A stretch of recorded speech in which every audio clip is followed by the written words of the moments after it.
Hi, welcome back. So I've gone ahead and taken the liberty of doing the bottom gum and the bottom teeth and also the tongue, just using exactly the same techniques we've already covered.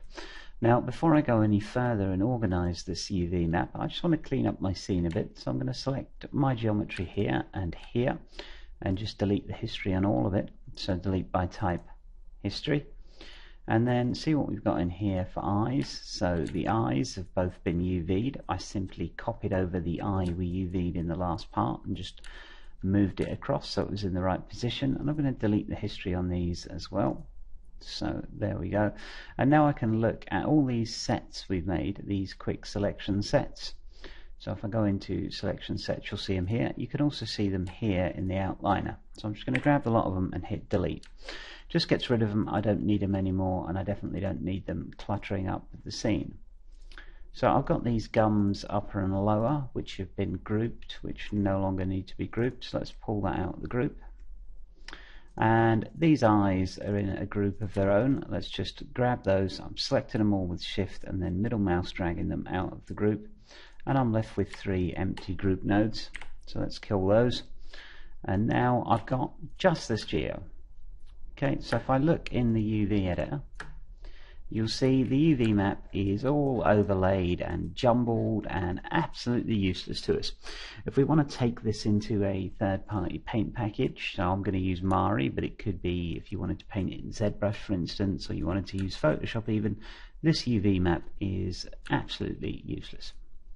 But when we look at our character, it's all nice and square. It's got nice little squares on all the horns, nice little squares on the teeth. So we've got a good UV map.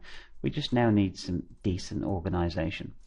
So as I'll be exporting this character as one piece, I'm going to actually combine the whole thing together. So I'll grab all of the geometry and just do a mesh combine. Okay, there we go. And I'm left with a whole bunch of history on this. You'll see blank transform nodes in these groups. So once again, delete by type history. Now you will be able to separate this. It's not going to be a problem. So if you need to separate it later on for whatever reason, it's not an issue. And here I've got an empty group node that was left behind for some reason. So let's just get rid of that. Now again, we look at the UV editor, and it's all really overlapping with each other. Now we can do a quick layout. So let's just do a quick layout first of all. And that will organize it all flat. So now let's have a look at shells,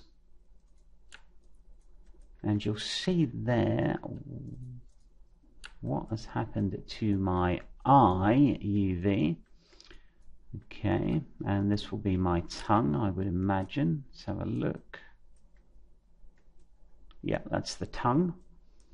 Okay, and these are all the various little bits and pieces. So there is the head, for instance.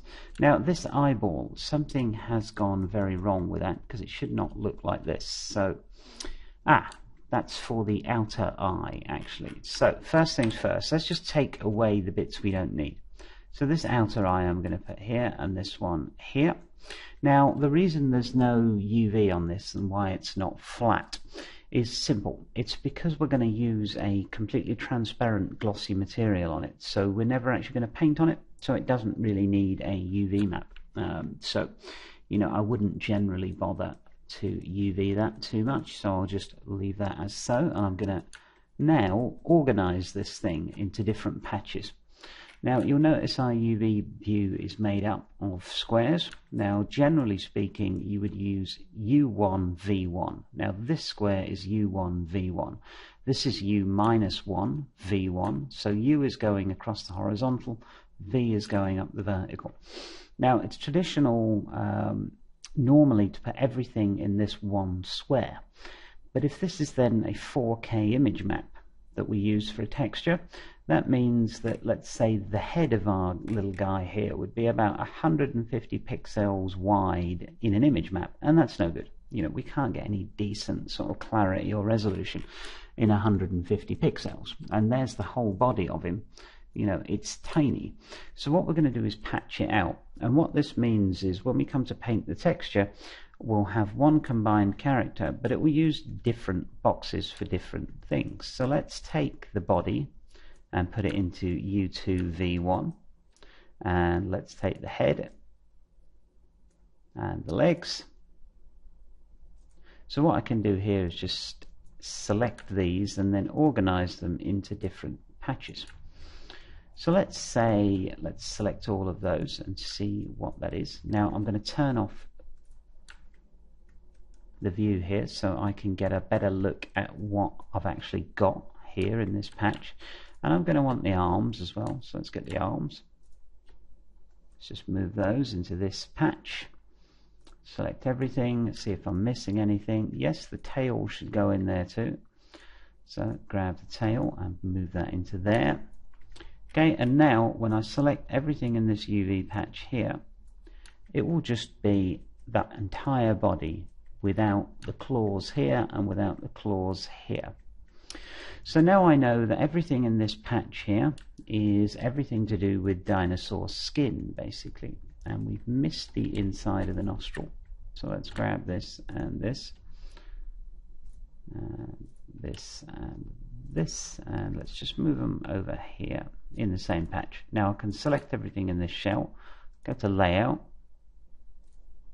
and it's important to hit the options for this because you don't want to lay out into region, you want to lay out into nearest region. So layout UVs.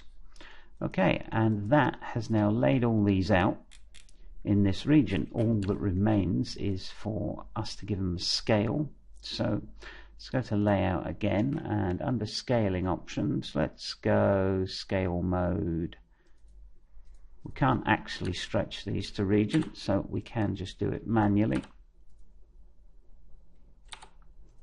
Okay, you want to maximize the use of space, so you want to get this as big as possible while it still actually fits in there. Okay, so that should work. If I turn on this view, we can see better. So now I've got one patch. So U2V1 would be this patch, U1V1 would be this patch. Okay, and I've also got the nose has gone down there for some reason, so let's bring that up. There we go. And the other piece of the nose is over there, so that's okay. Good, good, good.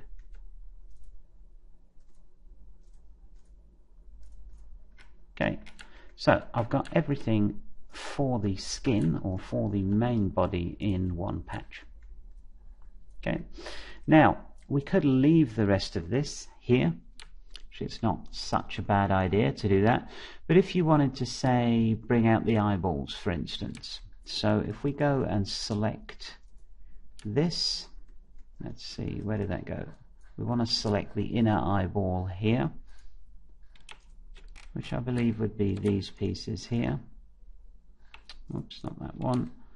And we should have a couple of straightaways for the eye. There we go.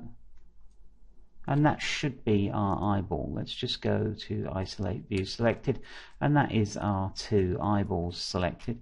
So we could have those on a different patch if you wanted to get a very high resolution eye.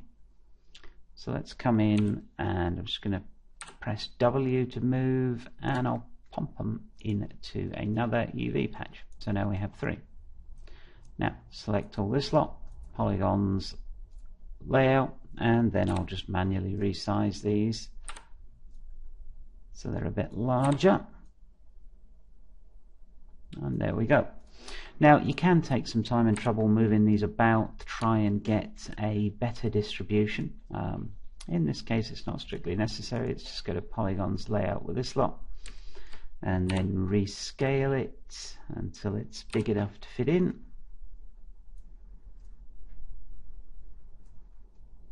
Okay, that's still a bit big in scale.